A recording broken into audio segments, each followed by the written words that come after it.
Alors je pense que Microsoft a oublié un truc essentiel.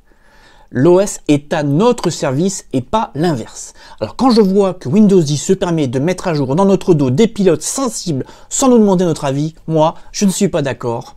Tu l'as compris, je vais te donner aujourd'hui une solution pour arrêter le massacre.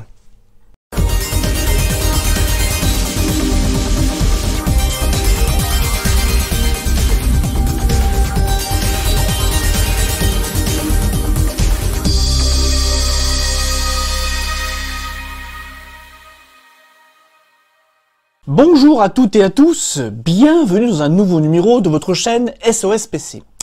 La semaine dernière, on a parlé de l'intérêt ou non de migrer vers Windows 10.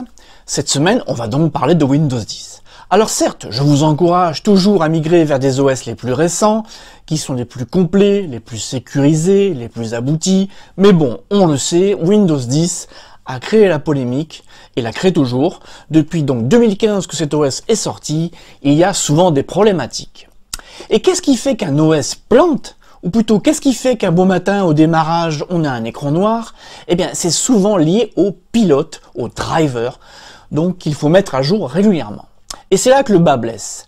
On le sait, alors c'est pas seulement pour Windows 10, mais c'est particulièrement pour Windows 10, on le sait, la mise à jour des pilotes est parfois problématique, et c'est arrivé que parfois, sous certaines versions de Windows 10, sous certains PC, le fait de mettre à jour un pilote sensible, comme la carte graphique par exemple, eh bien patatras, au redémarrage, un bel écran noir, le pilote n'est pas compatible pour de nombreuses raisons, sachant encore une fois que Windows 10 est un écosystème complexe, sachant que vous avez Windows 10 au départ, et tout autour, plein de programmes et de pilotes, d'éditeurs différents qui parfois ne communiquent pas correctement entre eux.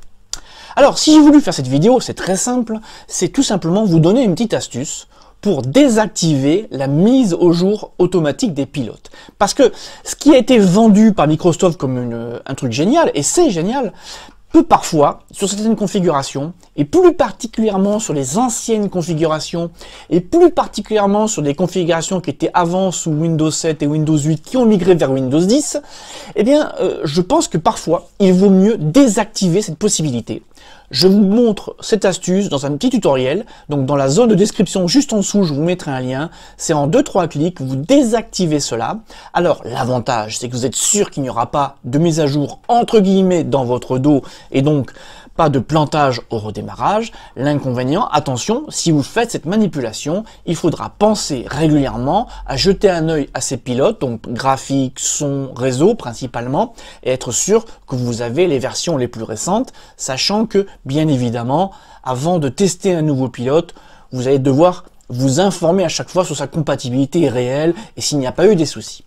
Alors vous voyez, pour aujourd'hui, c'est une petite vidéo très simple, j'espère que cette astuce vous aidera.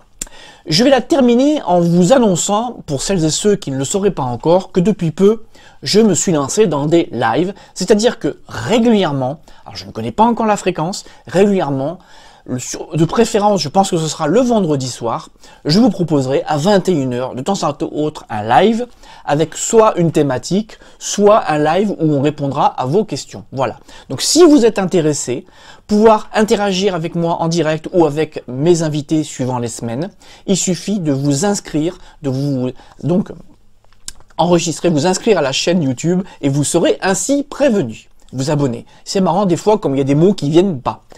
Voilà, sur ce, j'espère que la vidéo cette semaine vous aura plu, et je vous dis bien sûr à la semaine prochaine.